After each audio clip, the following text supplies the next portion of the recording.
Hello, this is Josh with Mr. Woodsmith again, going for a shop tour on June 3rd, 2025.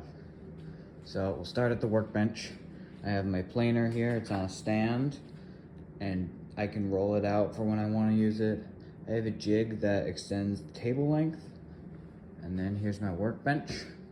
Got a metal vise, got my shop vac underneath, stationary belt sander, and I got some storage up there for things like my router, hand plane, spoke shave, some small storage in here for things like my chisels, knives, hammers.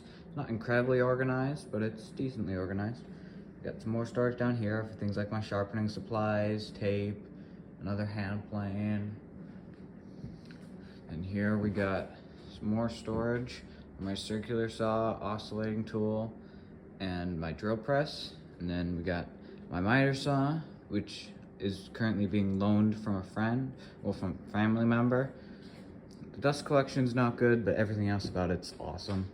My drills, got a TV up there, got nailers and jigsaw there, pipe clamps, normal clamps, reciprocating saw, hammers, that sander.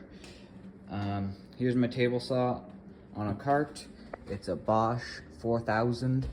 This thing's awesome.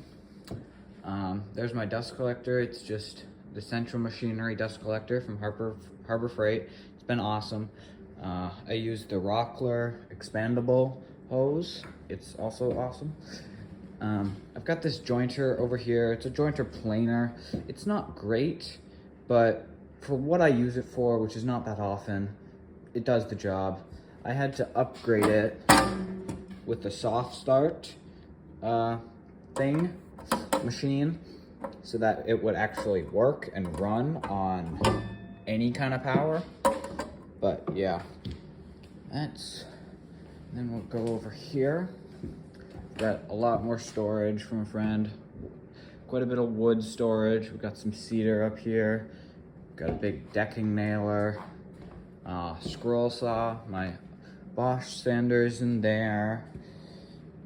I've got a bench grinder down there. And when I need a larger workbench than what I have here, I set up this foldable workbench with a piece of plywood on top, and it works great for a larger workbench. I also have a lot more wood storage over here and over here. My shop may not be huge, but it has allowed me to produce some really amazing and fun projects. Charcuterie boards, a kneeler, and my walnut bench. Thanks for watching.